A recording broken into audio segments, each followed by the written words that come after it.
It is the merger of the United States, Mexico, and Canada into one super country. It's like NAFTA on steroids, and it's about bringing all three countries together into one country, joining our governments, our currencies, our military. I had the pleasure of interviewing former President of Mexico, Vicente Fox, and he said himself there will be a North American Union. Can you please talk about how you, as President of Mexico, President Bush, and the Prime Minister of Canada established working groups towards a North American Union? There is the original document, the original commitment, and there is supposed to be follow-up procedures. There is supposed to be committees to discuss and to advance, but that's not happening. Will there be a North American Union? Do you believe there will be a North American Union? I would hope so.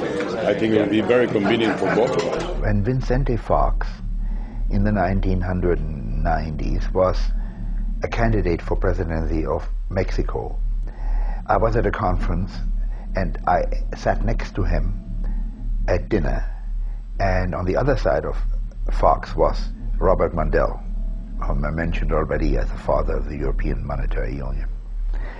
And we impressed him, obviously, with the idea that there would be great benefits for Mexican economy from this. He had no difficulty accepting it because he was a successful businessman before he became a politician. He was the president of Coca-Cola Mexico. So when he was elected, he went on a courtesy visit to the White House.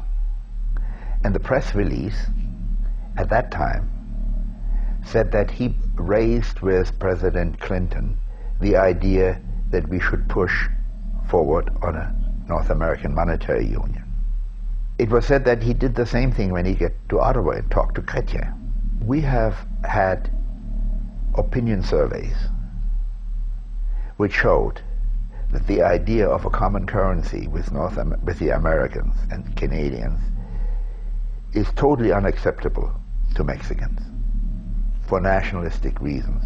They want to maintain Mexico as a clear, identifiable nation and culture. And for some reason, word has spread amongst them that this is the first step towards absorption by the Americans.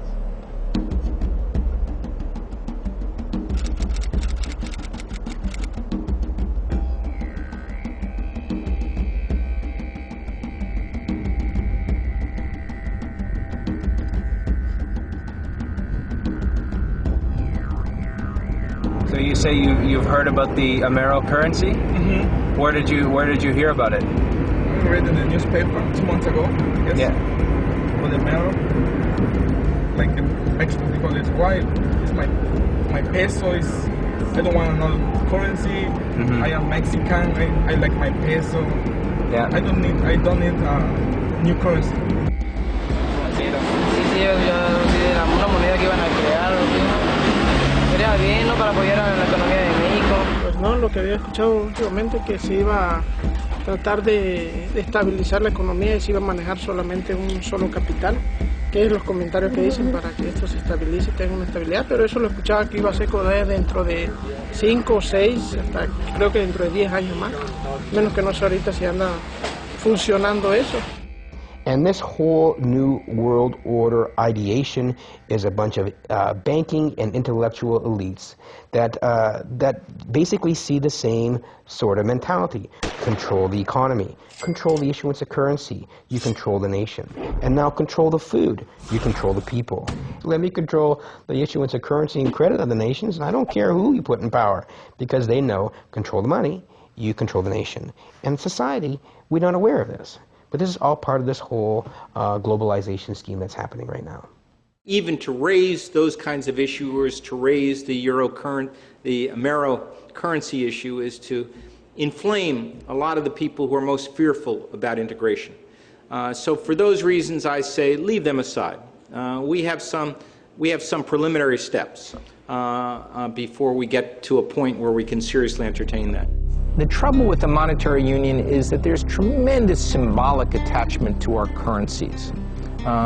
Although, if you step back, you would say certainly the Greek drachma or the French franc or the German Deutschmark or the Spanish peso would be far more delicate and important to those countries because in some of those countries they've used the same currency for thousands of years, whereas we haven't even existed for 300 years in North America. So if they were ever able to overcome their fear of losing this distinctive cultural item defining their country like Greece for 3,000 years, certainly it shouldn't be that hard for Canadian or Americans or even the Mexicans to contemplate a different currency. I happen to believe that it would be beneficial to our three countries to begin studying this issue seriously, because it is not a simple step to go from a national currency to a unified currency. It is very hard. And the European experience shows that countries have got to find a way to consult on macroeconomic policy, on budgets and deficits and debts, and establish indicators that would reduce the distortion between economies before you even take the first step toward a common currency. I believe the American people, the Canadians, the Mexicans are practical people. You have to make a convincing case that moving towards a unified currency will be demonstrably better for their standard of living than under the current system right now. We should proceed by letting the academics study this for us. Think about it as much as possible. Help us to understand what the hazards and the benefits are before the people calculate whether it's in their benefit or not. Well, of course, he'll also give you the line that he never ever talked about a North American union, that he's always advocated a North American community. But if you read what he has to say, what he envisages is this North American community would be organized. He would have basically three very powerful institutions that would basically correspond with a judicial and a legislative branch and an executive type branch, which would the executive branch would steer the agenda for the three countries, Canada, the U.S., and Mexico.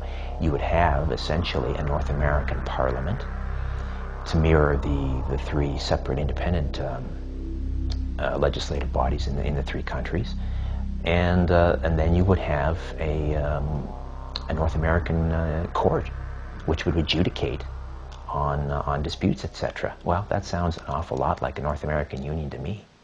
He can call it a community if he wants it, but now we're just parsing terms. Silly semantics. It's important to know when you're talking about this subject that nobody here is talking about a political union. They're talking about economic and political arrangements which deepen integration and the relationship by which the countries, as in Europe itself, preserve, maintain their sovereignty. We're talking about the virtual destruction of a sovereign nation. Three sovereign nations, the end of a constitution. Sovereign nations can be an obstacle to the free flow of money and goods and labor. And if they can erase national boundaries, obviously that would maximize their efficiencies and their profits. But at what cost? I mean, only the nation state is best equipped to safeguard our individual inalienable rights. How's your experience been in the European Union? It's rubbish, a lot of rubbish, the EU. The issues that most people face is employment. We have a large immigration population coming over, and so the UK at the moment in the recession are quite worried about losing their jobs, but other than that it gives you opportunities that you wouldn't normally get, and travel as well is good. I mean, from a business point of view, it makes business more effective, you know. You don't have to worry about exchange rates and things like that, but it just seems so remote and far away. I mean, it's over in Strasbourg in France, and we don't really get to hear much about what goes on there. You know, you vote once every 4 years, and then it doesn't seem to change much. Everything is more complicated and bureaucratic, and you got all these like strange laws that maybe apply in France, for example. that in Scotland they're completely irrelevant, and it just makes life more difficult. It's a process of harmonization because you have different social systems, different currency, different quality of life, and I think it takes, in this case, maybe 40 years if you have a democratic process.